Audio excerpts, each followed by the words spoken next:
Spyro, Spyro, Spyro. I only said it 3 times because there's only really 3 good Spyro games. The Golden Era, the PS1 classics, and I guess the remake of those games. You don't get much better than these 3, and here's my story with each of them. Childhood memories incoming. Hello everyone, Lexitan Gaming here, you there, and today we are looking at Spyro. Yeah, the original trilogy, baby! These 3 gems, do you get it, all came out one after another on one of, if not the best console of all time, the original PlayStation. That's how I played all of these 3 originally until the PS2 came with that sweet backwards compatibility. Now my Spyro tale, do you get it, isn't conventional because I didn't play these games as they came out. No, of course I didn't. Why would I?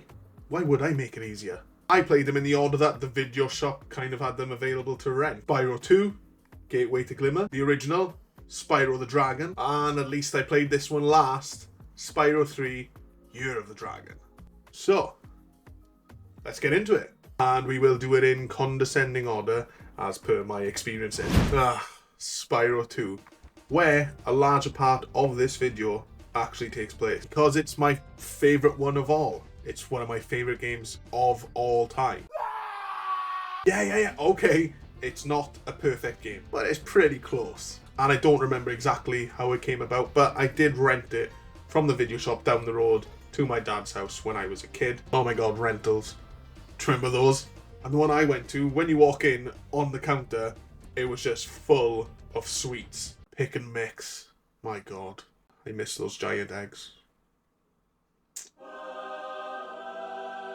There would be videos, VHSs and DVDs at the start of the shop, and then you go to the back room for the video games. Yeah, cool guy section, that's what I'm talking about. Anyway, I must have rented this out on a whim, probably by looking at the box art and thinking, wow, that's a pretty cool looking dragon. And I took it home just thinking it's going to be a pretty good game, and I ended up falling in love with it. Spyro kind of being a kid in the dragon world, and me being a kid at the time, I guess resonated with me. And contrary to a recent video of mine up there, that's about me now, not when I was a kid, by the way. I replayed Spyro 2 to absolute death.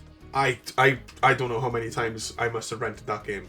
And it's pretty easy to see why. The music was absolutely enchanting, and the characters, while they were cringy, were extremely lovable. And I put up with more characters like that as a kid. They really drew me in 20 years ago. I absolutely loved collecting in this game. The gems were so fun to get. I mean, you know, sometimes it could be extremely excruciating when you've got like 5 left. And I've been everywhere. What do you mean there's 5 left? I've covered this area entirely. Where is it? I've been hunting for hours now.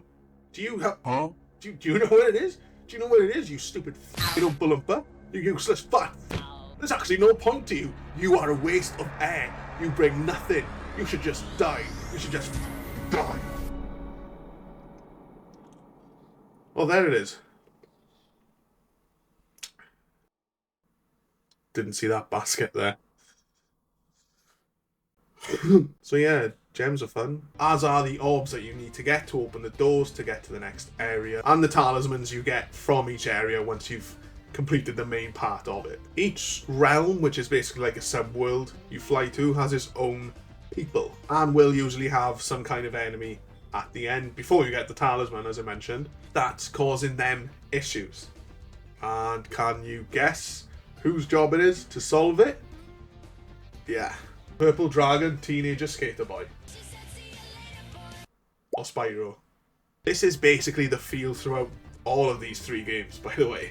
Then there's the speedway areas where, like, you know, how do you make a dragon game and make the flying annoying? Yeah, a few controllers were launched in that time. Don't throw your controllers, kids. It's fucking stupid. Now, one of the best parts of this one for me was the main villain, Ripto. Textbook douchebag chicken shit villain. Small, a big mouth, and not much to back it up apart from his 2 cronies. Marvellous stuff. Right at the start, when you go into Avalon, kind of enter the world a bit more, Ripto's flag's lower, and I remember as a kid thinking, oh my god, this is serious. Glimmer is changing and I need to sort it. It really gave me that feel of dread, which of course helped me to go on throughout the game and beat him in the end. This is my favourite Spyro game, as I've said. But to be honest, whichever one was on the shelf that day in the video shop would have probably ended up being my favourite. It just so happened that Spyro 2, Gateway to Glimmer, or Ripto's Rage, was the one. Now it's time for Spyro 1, Spyro the Dragon. And yeah, I know a lot of people would probably say that they prefer this to any of the other Spyro games. So what I say to that is, yeah, whatever. I don't care. You like what you like? What? Look, it's Spyro. I'm not judging anyone on which of these three beauties they prefer. They're all brilliant in their own way. And this one is the one that started it all. To me, the others just kind of cleaned it up a bit more. Now, in the first, I personally loved hunting down, well, rescuing the dragons and hearing what they had to say. Okay, look, we gotta remember this is the first one of the series, and you kind of gotta give it a little bit of leeway for that. This was actually the first Spyro I ever technically owned. Now, obviously, Spyro 2 is the first I played, but it was rented, even if I did keep it way longer than I should have. But I do remember my dad getting it for me for my birthday. And at first I remember thinking like, oh sweet, he got it for me before I even got this. We don't have to go to the shop, go through all that nonsense. But then I kind of clicked like, hang on, the box art, that's only ever in the video shop. How would they let you bring that home? Usually it would come just like in a little sleeve. It didn't let you take the PS1 dual cases home because they do break easily. And especially around kids, they're going to break even easier. I mean, not me, of course. It was, yeah, I did do that. My original 3 Spyros are actually in the attic. I want to keep them for, obviously, nostalgia purposes. And I recently got 3 new, nice looking games because I was that kid. Manuals covered in Pepsi, dual cases in absolute pieces, and discs so scratched, it looked like Freddy Krueger had been playing Frisbee with them. But I've changed now.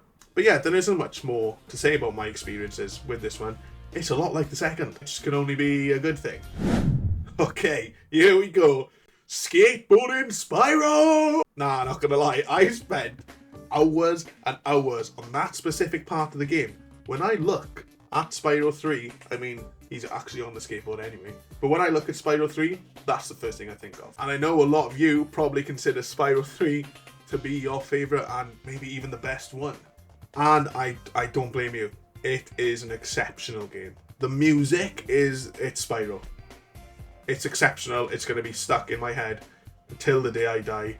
That's just how it is. It's fairly similar to the first two in the sense of home worlds and levels, but in this one they do feel more refined. In the Forgotten Worlds, Spyro 3's levels are just larger, they're more vibrant and colourful, and incredibly more vast because Insomniac, it just felt like they were swinging their big chord around, showing off what the PS1 can do, because the PS1 at that time was the king. Just looking at this box art, it brings back a whirlwind of memories.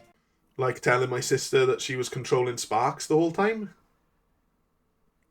Sorry. Staying up late to play it with the TV volume turned all the way down. Even trying to press the buttons on the controller quietly, because they're really loud if you don't do that. Weirdly though, I don't remember the first time renting or owning this one. Strange really, because this would have been the last one that I got. But I have some great memories with this game, and even booting it up to get some footage for this video, it brought me a lot of joy. Now let's talk about some differences between the games. Spyro 1, you focused on setting the dragons free. Nasty Nox turned them into crystals. Simple, effective, motivating.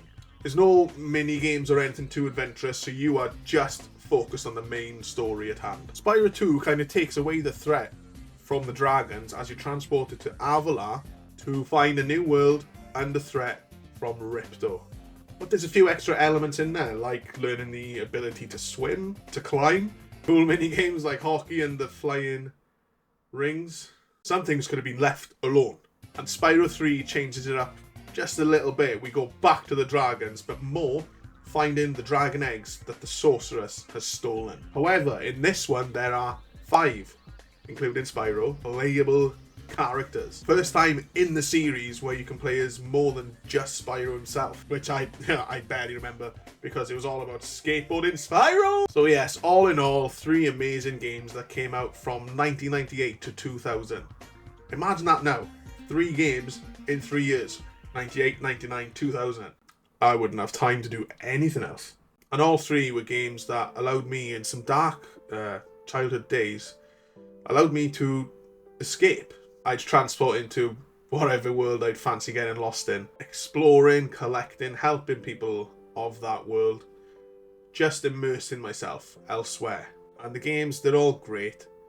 But that's why Spyro was and always will be so special to me. It helped me get through a tumultuous childhood and gave me that release that I really needed at the time. So thank you, Spyro, Sparks, Elora, Hunter, and everyone else who helped the boy get through some tough times. Cheers. Oh, I almost forgot to mention Moneybags. Moneybags. And give us Spyro 4. Cheers.